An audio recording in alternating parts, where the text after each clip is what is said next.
Where do you stand on the Me Too campaign? Good thing? I think that it risks damaging the presumption of innocence. I mean, there's plenty. Is there more to it than that?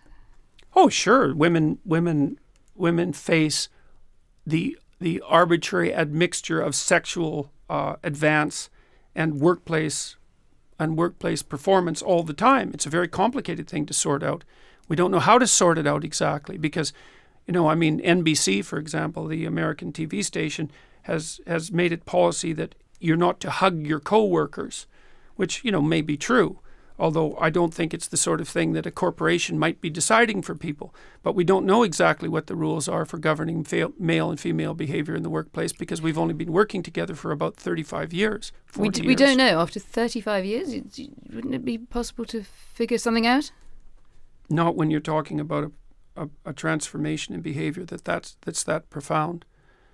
I mean, we don't know how men and women can work properly together in the workforce. It's very complicated. But men don't know how to compete millions with of women. men and women across the world go to work together day in, well, day out. But you were the one who asked about Me Too. You're the one Me who. Don't start with you're the one who. Me Too is Me Too is an expression of the fact that men and women are having a hard time regulating their behavior in the workplace. It's the only reason I responded to that. Because the question was posed. I think it's more broadly suggesting that some men are having a grave problem with it. What is the lesson of the Harvey Weinstein story for you?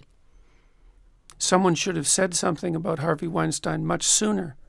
But we could start somewhere else. We could start with Harvey Weinstein was wrong to do what he did before we get other people should have spoken out. It's that's the secondary order issue. Fair enough. I thought that went without saying. There are going to be psychopathic predators. They're going to exist. And what has to happen is that people have to stop them because they won't stop themselves. And so I thought that was sort of implicit in the statement. Obviously, he shouldn't have done what he did. But you don't think that the culture in which he was operating, that there was particularly in his world, Hollywood? In his world and in many other worlds, that there was a culture of, this guy's a powerful guy. He's the great silverback gorilla here. Let him get on with it. Oh, I think that culture was everywhere in Hollywood, which is why I think Not it's just actually in Hollywood? quite... Well, Hollywood particularly. I mean, the casting couch idea has been around for a very long period of time. And I think that the Hollywood types who are all upset about this should look to their own devices with regards to the role they've played in fostering the culture that managed that. So it sounds like Hollywood itself, or the women, or who? No, the entire culture. We were talking about culture. Yes. So, I mean, it's certainly that the Hollywood... What's the sensible thing for women to do about Me Too, to your mind, and what's the less sensible thing? That's a hard question. It isn't obvious to me exactly what men and women have to do in the workplace to make that kind of sexual predation much less likely, with also subjecting themselves to restrictions on the sexual aspect of their existence that would be unbearable.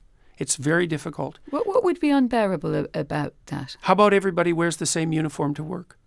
That's what the Maoists... Well, look, if you want to eliminate the differences between men and women sexually at the workplace, you have to constrain the sexual differences. I mean, men wear suits to work. Well, we don't have to eliminate the sexual differences for people to work together with respect. You have to eliminate them to some degree. Why? I'm genuinely because you're trying puzzled. The question here is, to what degree should sexually related behavior be impermissible at the workplace? Well, It depends on how you define it. Should you be able to dress attractively? And if you can dress attractively, what do you mean by attractively exactly? Like precisely. I got into trouble. I mean, I hope I dressed nicely today. You look very well dressed to me, right? You're a man, I'm a woman. We're both nicely dressed. Now we're getting on with the interview. What's the problem or perspective? Well, the problem is the boundaries of what constitutes nicely dressed. Because because part of what constitutes attractiveness, part of what constitutes nicely dressed is sexual attractiveness. Because you can't separate out human attractiveness, sexual attractiveness from human attractiveness. And so then the question is exactly where are the boundaries? And that's what the discussion is about. Where are the boundaries?